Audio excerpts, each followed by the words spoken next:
नमो अरिहन्ताणं नमो सिद्धाणं नमो आयर्याणं वज्रायाणं नमो केशवसाहूणं विस्तरं वक्ष्ये स्वभावानां तथैव च पर्यायाणां विशेषेण नत्वा वीरं जिनेश्वरम्। पंच परमेष्टि भगवान की जय।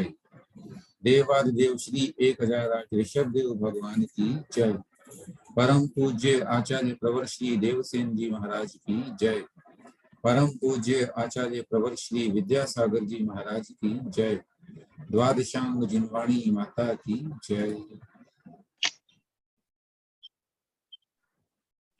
विगत कक्षा में हम लोगों ने स्वभावों के विषय में चर्चा कर ली थी और ये निर्णय किया था कि अगला विषय नया है, दोषों के बारे में चर्चा है, अतः इसको आज शुरू करेंगे।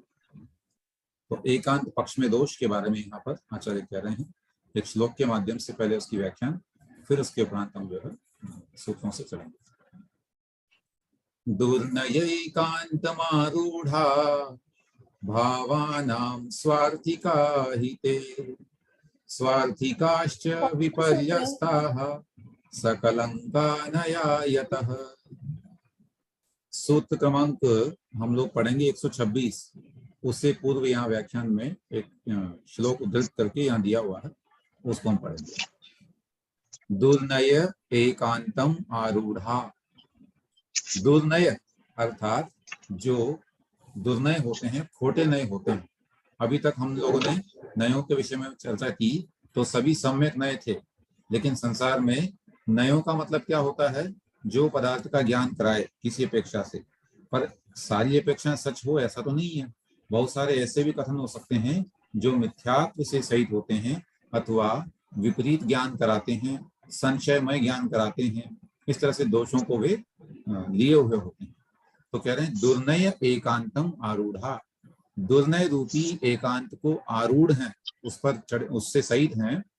ऐसे भावानाम स्वार्थिका ही ते यानी वे भावानाम पदार्थों के स्वार्थिका अर्थात स्वार्थिक नहीं कहते हैं। स्वार्थिक क्यों कहते हैं इसको हम देखेंगे, नीचे लिख रहे हैं।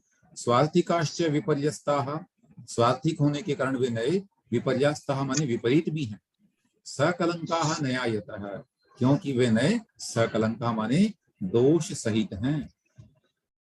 तो कह रहे हैं जो नए पदार्थों के दुर्नय रूप एकांत पर आरूढ़ हैं, है ना। दुर्नय का मतलब खोटा नय, खोटे नय रूपी एकांत पर आरूढ़ हैं।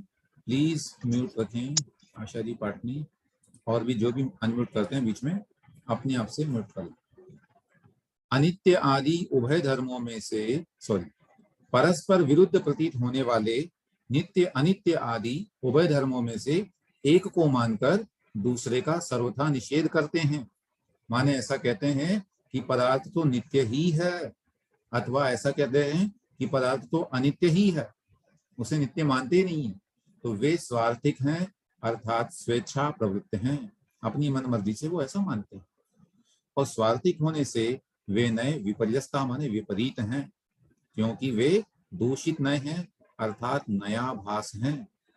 नए जैसे मालूम पड़ते हैं परंतु वे नए सही नहीं हैं, है ना। अनेक अनेक मतावलंबी भिन्न भिन्न नयों की व्याख्या करते हैं और वे ऐसी व्याख्या करेंगे कि लगेगा ओहो वास्तव में ज्ञान तो यही है, परंतु वह ज्ञान नहीं, अज्ञान है। संस्कृत नए चक्र में इसी का पाठ दूसरी तरह से है, प्रकारांतर से। दुर्नयेकान्तमारूढ़ा भावानां स्वार्थिका हि ते स्वार्थिकाश्च विपर्यस्ताः सकलंकानया यतः। तो दुर्नय का मतलब, या दुर्नय भी कहते हैं उसे, र के संयोग के कारण न का न हो गया है। तो दुष्टो नयो दुर्नय, खोटा नय दुर्नय कहलाता है। जैसे लिखा है इन्होंने, बोद्धादिभिः अंगीकृतः तस्य एकान्तः तम कर्मतापन्नम दुर्नय एकांताद् विपरीताः नयस्य अंगीकारे। तो बौद्ध इत्यादि के द्वारा, जैसा कि पदार्थ को अनित्य ही मानते हैं वो लोग, नित्य नहीं मानते, क्षणवादी है, क्षणिकवादी है। इस प्रकार से अनेक अनेक दार्शनिक हैं जो किसी एकांत पक्ष को लेकर के ही व्याख्या करते हैं, वे अच्छे नहीं होते हैं। तब अर्थ में लिखा, दुर्नय एकांत को लिए हुए भाव सम्यक अर्थ वाले नहीं होते। जो नए एकांत से रहित भाव वाले हैं वे समीचीन अर्थ को बतलाने वाले हैं। ठीक है। तब प्रश्न किया आचार्य ने, तत्कथम, वह कैसे, अर्थात दुर्नयों की सिद्धि क्यों हो रही है, उन्हें दुर्नय क्यों कहा आपने? तो उत्तर दिया सूत्र क्रमांक 127, सर्वथैकान्तेन सद्रूपस्य न नियतार्थ व्यवस्था संकरादि दोषत्वात्। उच्चारण पुनः, सर्वथैकान्तेन सद्रूपस्य न नियतार्थ व्यवस्था संकरादि दोषत्वात्। सर्वथा एकांतेन सद्रूपस्य न नियतार्थ व्यवस्था। सर्वथा एकांतेन अर्थात एक प्रकार से केवल एकांत ही माना, माने सर्वथा एकांत को ही स्वीकार करने पर सद्रूपस्य, जो सद्रूप पदार्थ हैं, है ना, जितने भी विद्यमान पदार्थ हैं उनको नियतार्थ व्यवस्था न, उनकी व्यवस्था जो है वो नियत अर्थ वाली नहीं रह जाएगी। किस कारण से? संकर आदि दोषत्वात्, संकर इत्यादि दोष आ जाने से। अभी संकर इत्यादि दोष कितने हैं तो यहाँ टिप्पणी में पूरा दिया हुआ है कि वे 8 प्रकार के दोष होते हैं। हम यहाँ हिंदी से उसे पढ़ते हैं।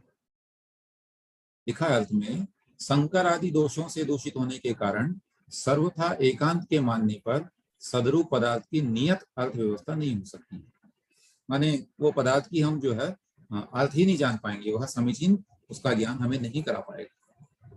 जैसे पहला दोष है संकर, या पूरे 8 नाम पढ़ लेते हैं। संकर, व्यतिकर, विरोध, वैयधिकरण, अनवस्था, संशय, अप्रतिपत्ति और अभाव, ये 8 प्रकार के दोष हैं। किसमें पाए जाएंगे ये? किससे संबंधित दोष हैं? नयों से संबंधित दोष हैं। माने खोटे नयों की व्याख्या करते समय ऐसे ऐसे दोष उत्पन्न हो जाते हैं। जैसे पहला नय है, पहला दोष है संकर, सर्व वस्तुओं को परस्पर मिलजुल कर एक वस्तु हो जाना। संकर दोष, संकर का मतलब होता है मिश्रण, ठीक है ना। जैसे आप लोगों ने सुना होगा वर्ण संकर, जाति संकर, है ना। जाति संकर का मतलब अपनी जाति के अलावा अन्य जातियों में जब विवाह इत्यादि हो जाते हैं तो जाति संकर दोष माना जाता है। तो इसी प्रकार से यहाँ पर उन वस्तुओं को मिलाकर के एक वस्तु को मान लेना, ये संकर दोष है। वास्तव में तो पदार्थ पृथक पृथक हैं।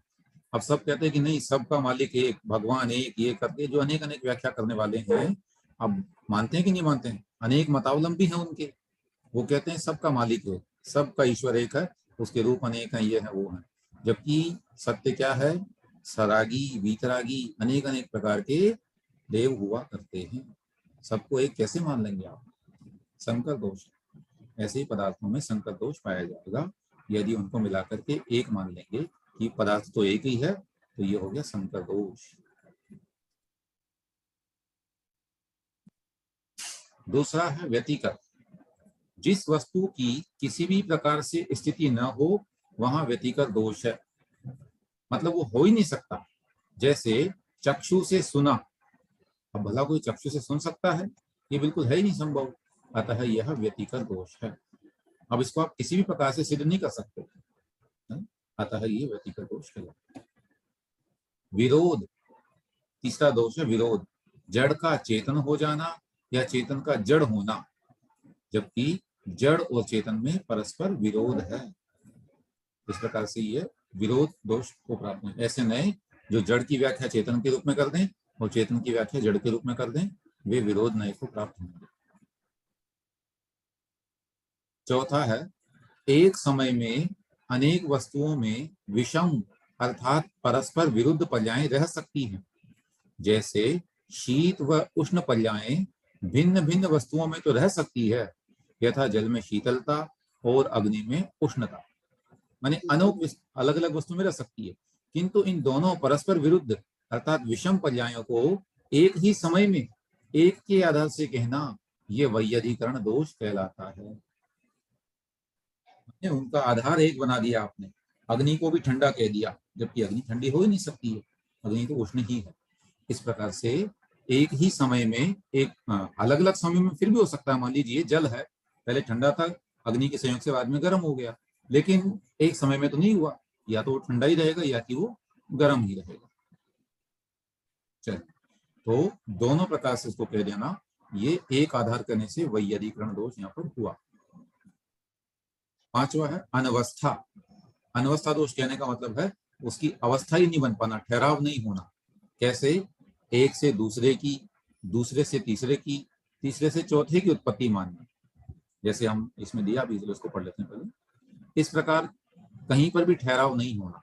जैसे कोई कहता है कि ईश्वर कर्तृत्व, माने संसार को करने वाला ईश्वर है, ऐसा कहते हैं, तो उसमें अनवस्था दोष आता है। क्योंकि प्रश्न करेंगे कि संसार का कर्ता ईश्वर है, तो ईश्वर को करने वाला कौन है? अब वो उत्तर देंगे कि ईश्वर को इसने बनाया, अन्य है। उस अन्य का कर्ता कौन है? फिर वो दूसरा है। इस प्रकार कल्पनाओं का कहीं विराम ही ना होना, ये अनवस्था दोष है। अनेक अनेक मतावलंबी भिन्न भिन्न प्रकार से देवी देवताओं की उत्पत्तियां मानते हैं। वो कहते हैं कि संसार को अमुक देवता ने बनाया, उस देवता की उत्पत्ति किससे हुई? यहाँ से हुई। उसकी कहाँ से हुई? उसकी वहां से हुई। ऐसे करके आगे आगे आगे बढ़ते जाना, परंतु कहीं पर रुकना ही नहीं, इसका नाम है अनवस्था। तो संसार को ईश्वर के द्वारा किया हुआ मानने पर यह दोष अवश्य आता है, क्योंकि उसकी उत्पत्ति मतलब आरंभ कहीं आ ही नहीं पाता ना। हम लोग जैनागम क्या मानता है? संसार को अनादि अनिधन, है ना, अनादि काल से, माने उसका आरंभ ही नहीं है। जबकि ये लोग जो है उसको अन्य मतावलंबी या इस दोष को मानने वाले लोग, वो क्या करेंगे? अन्य अन्य कल्पनाएं करते चले जाएंगे और वहां लिखते चले जाएंगे कि हाँ इसकी उत्पत्ति यहाँ से हुई, उसकी वहां से हुई। परंतु ऐसा है नहीं। संशय नाम का दोष, वर्तमान में निश्चय न कर पाना, ये संशय है। अथवा विरुद्ध अनेक कोटि को स्पर्श करने वाले विकल्प को संशय कहते हैं। परिभाषा का कारांतर हो गया है, बाकी वही है। जैसे ये सीप है या चांदी, तो दो प्रकार की कोटि हो रही है, ये है कि ये है, ये है कि ये है, दोनों प्रकार का विकल्पों को स्पर्श कर रहा है, इसका नाम संशय है। सांप है या रस्सी है, पता ही नहीं पड़ पा रहा। इसमें ध्यान रखना है, संशय नाम के दोष में आप निर्णय नहीं कर पाएंगे, निश्चय नहीं कर पाएंगे कि क्या है। विपरीत में तो आप उल्टा निश्चय कर लेंगे, लेकिन संशय में निश्चय नहीं कर पाएंगे, अनिर्णयात्मक स्थिति बनी रहेगी। सातवें में अप्रतिपत्ति दोष, इसका नाम है वस्तु स्वरूप की अज्ञानता, ये अप्रतिपत्ति है। क्या करना है हमें, क्या लेना देना उससे? ठीक है, नहीं जानना उसको, ये हमारे काम की चीज थोड़ी है। इस तरह से वस्तु का जानना ही नहीं, ये अप्रतिपत्ति नाम का नय है। अनेक लोग कहते हैं कि क्या करोगे जान करके, बनना तो वही है, मतलब 2 रोटी खानी है और बस, इतना पढ़ लिख के क्या कर लोगे?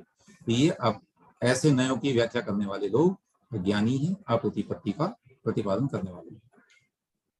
अंत में है अभाव। जिस वस्तु का सर्वथा अभाव हो उसको कहना अभाव दोष है। जैसे गधे के सींग, गधे के सींग होते ही नहीं, आकाश में फूल का उगना हो ही नहीं सकता है, वंध्या के पुत्र होना इत्यादि अनेक प्रकार से ये चीजें हैं जो अभाव दोष से सही होती हैं। तो ये 8 प्रकार के दोष आचार्य ने कहे हैं, और इन दोषों से जो सहित होते हैं, ऐसे नए दुर्नय हैं, खोटे नए हैं, उन नयों को हमें नहीं मानना चाहिए, उनसे हमें बचना चाहिए। अर्थात ऐसी व्याख्याएं करने से हमें बचना चाहिए, ये मिथ्या नहीं।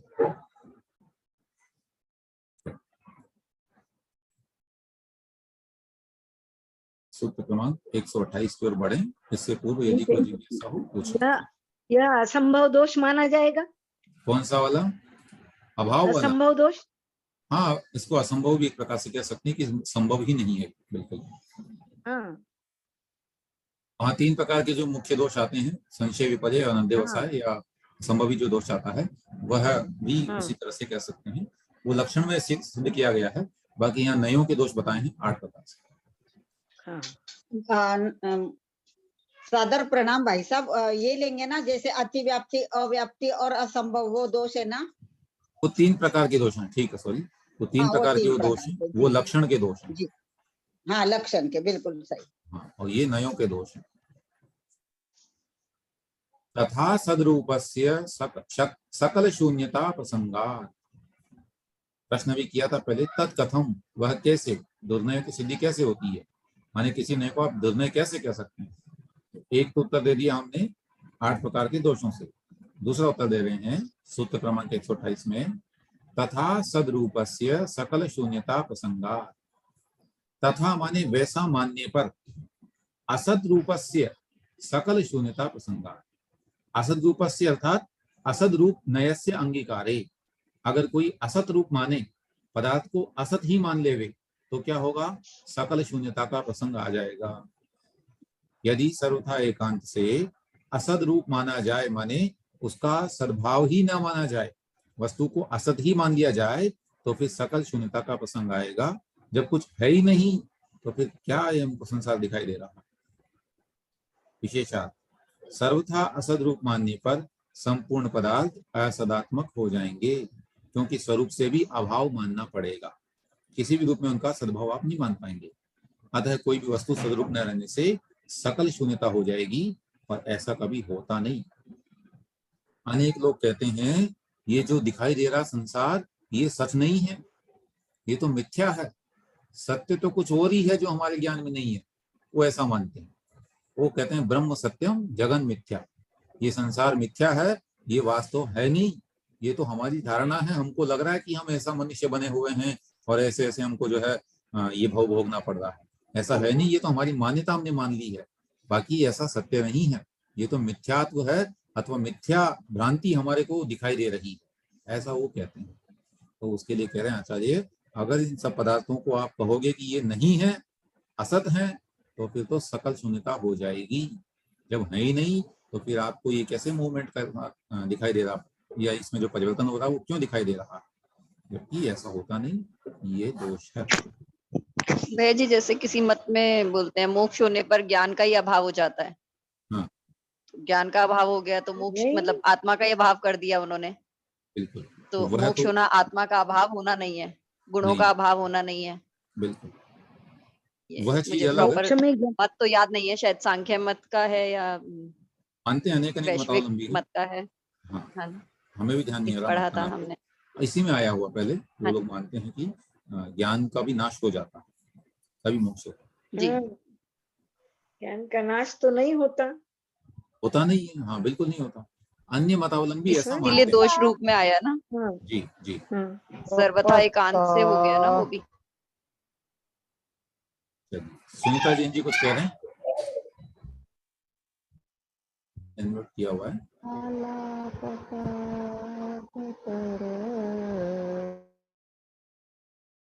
चलिए आगे बढ़ते हैं। सूत्र क्रमांक 129। नित्यस्य एकरूपत्वाद् एकरूपस्यार्थक्रियाकारित्वा भावः अर्थक्रियाकारित्वा भावे द्रव्यस्याप्य भावः। पुनः नित्यस्य एकरूपत्वाद् एकरूपस्यार्थक्रियाकारित्वा भावः अर्थक्रियाकारित्वा भावे द्रव्यस्याप्य भावः। ये बड़ा पद हो गया, थोड़ा सा संधि विच्छेद करके पढ़ेंगे तो नित्यस्य एक रूपत्वात् एक रूपस्य अर्थक्रियाकारित्व अभावः अर्थक्रियाकारित्व अभावे द्रव्यस्य अपि अभावः।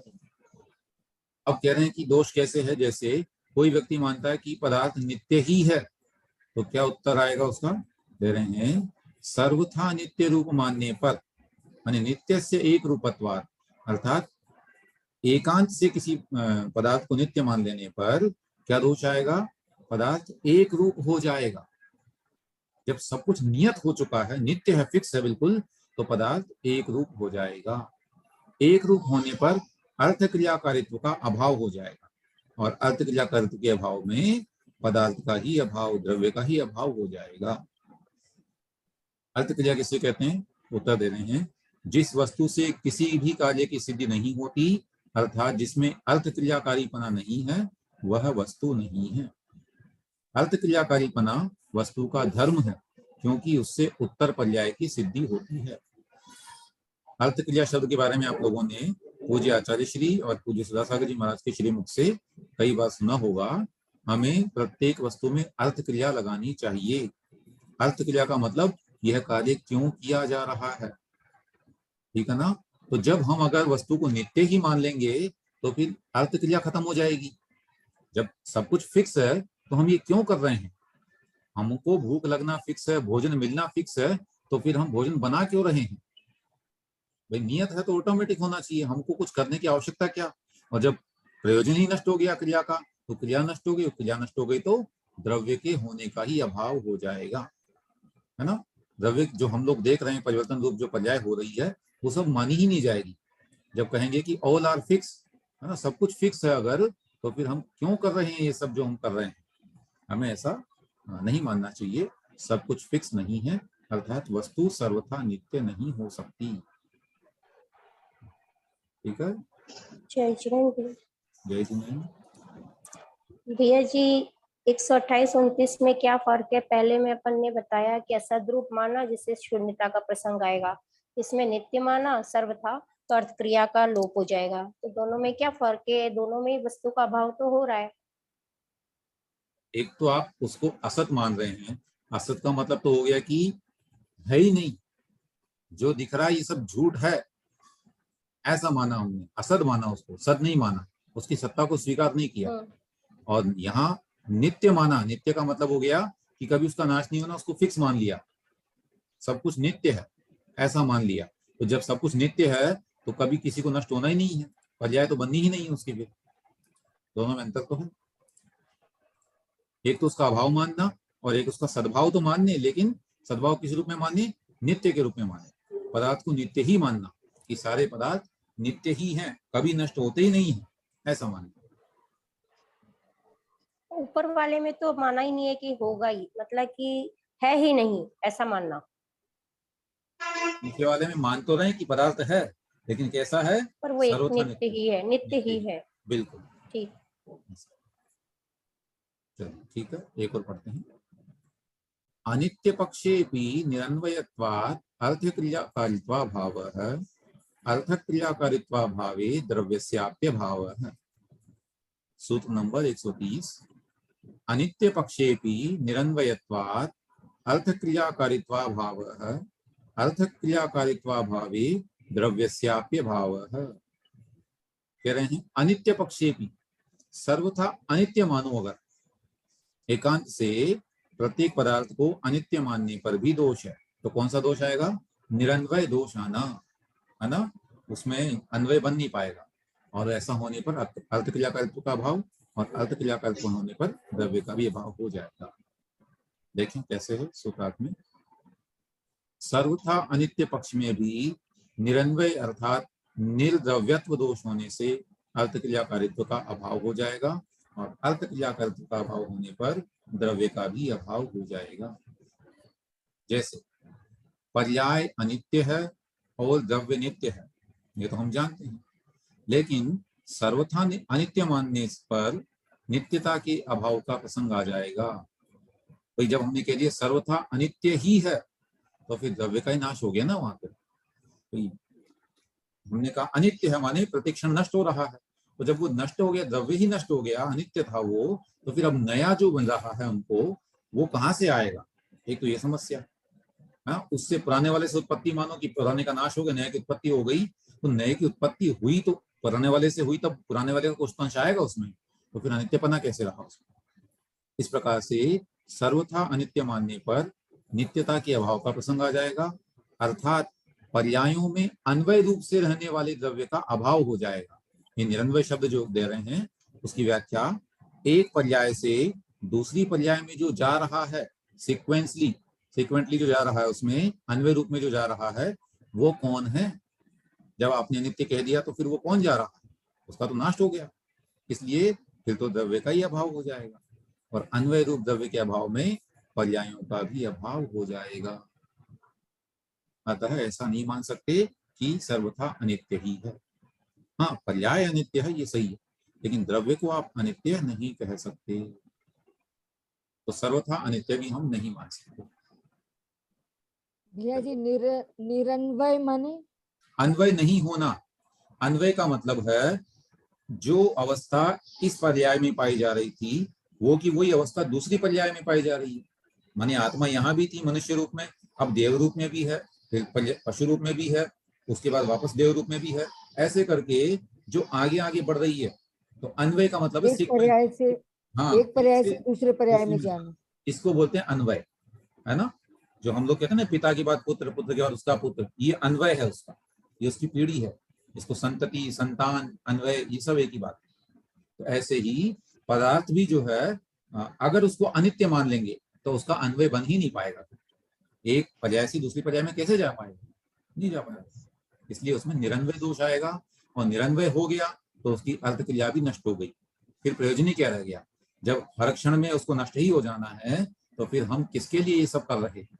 जब तब ध्यान क्रिया जो की जाती है, साधनाएं जो की जाती है, ये क्यों करना फिर, जब पदार्थ नित्य ही नहीं है?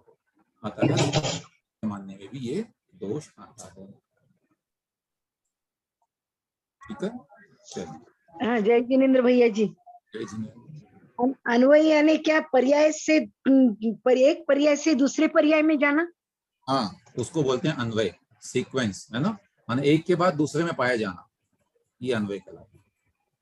अनु प्लस आय, अन्वय अन्वय शब्द कैसे बना है? अनु प्लस आय, आय का मतलब होता है गमन करना, अनु माने पीछे पीछे, तो एक के बाद एक के पास जो जा रहा है कंटिन्यू, वो अन्वय कहलाता है। हमने बोला अन्वय कर, मैंने आज तक ऐसा सोचा था अन्वय उसको छोड़ता नहीं है, ऐसा उसके वस्तु को, पदार्थों को छोड़ता नहीं। नहीं, अन्वय का मतलब होता है पीछे पीछे जाना, उसके बाद में दूसरी वाली में पाना, फिर उसके बाद वाली पर्याय में पाया जाना, है ना? उसको बोलते हैं अन्वय। ठीक है, जैसे पिता, हमने कहा ना उदाहरण के रूप में, जैसे हम लोग संतति क्रम में जो है वो उसको अन्वय क्यों कहते हैं? क्योंकि उसी के जाति के गुणधर्म उसके पुत्र में आते हैं, उसके बाद उसके पुत्र में आते हैं, उसके बाद उसके पुत्र में आते हैं, तो वह सब अन्वय कहलाते हैं। अनुचर अनुगामी उसी से बना शब्द है। हाँ, ऐसे ही जब हम ये अन्वयार्थ करते हैं श्लोक का, तो उसमें भी क्या करते हैं? कौन से शब्द के बाद में कौन सा शब्द फिर बैठना चाहिए था, उसको सीक्वेंस में जमाते हैं, उसी को हम अन्वय कहते हैं। क्रमबद्धता क्यों कहते हैं? क्योंकि वह जो अर्थ है, एक शब्द का अर्थ दूसरे से लिंक होता है ना? तब जाकर के पूरे वाक्य की व्युत्पत्ति बन पाती है, अर्थ बन पाता है। वहां पर भी अन्वयार्थ इसीलिए लिखा जाता है क्योंकि वह सीक्वेंस में शब्दों को जमा करके और फिर अर्थ की सिद्धि की जाती है। अन्वय और निरन्वय एक ही है? नहीं नहीं नहीं, निरन्वय उल्टा उल्टा हो गया ना, अन्वय निरन्वय। तो निरन्वय माने? निरन्वय माने अन्वय नहीं हो पाना, अर्थात एक पर्याय से दूसरी पर्याय में द्रव्य का नहीं जाना, ये हो जाएगा निरन्वय, और निरन्वय नाम का दोष है। जब अनित्य मानेंगे तो अन्वय नहीं बन पाएगा। ठीक है, आपका प्रश्न हो गया तो आप म्यूट कर लें। प्रोफेसर सरोजी जैन साहब कुछ कह रहे हैं? नहीं भैया जी, मैंने उसी चलिए संदर्भ में, ठीक है, हाँ, उसी से अनुगामी अनुचर वगैरह शब्द बने हैं ना जो। जी जी जी, बहुत अच्छा। अभी वियांश जी पूछ रहे हैं इस समय। हाँ भैया जी, जय जिनेन्द्र। ये अन्वय रूप द्रव्य लिखा हुआ है वहां पर, अन्वय रूप पर्याय नहीं, अन्वय रूप द्रव्य के अभाव में अन्वय रूप में द्रव्य ही तो जा रहा है, द्रव्य ही तो एक पर्याय से दूसरी पर्याय में जा रहा है, तो उसी का अन्वय बनता जा रहा है। अन्वय रूप में कौन जा रहा है? पर्याय तो नष्ट हो जा रही है। अन्वय किसका बन रहा है? द्रव्य का। ऐसे ही शब्दों को जब हम जमाते हैं तो अन्वय शब्द नहीं कहते हैं, अन्वयार्थ कहते हैं। अर्थ एक से एक के बाद एक में जा रहा है, शब्द तो वहीं रखे रह जाते हैं, एक शब्द ने अपना काम किया और वो अलग हो गया, अब हम दूसरे शब्द पे जा रहे हैं, लेकिन उसके साथ में जा कौन रहा है? अर्थ, इसलिए उसका नाम लिखा अन्वयार्थ। ठीक है, ऐसे यहाँ पर द्रव्य गमन करेगा, पर्याय तो नष्ट हो जाएगा।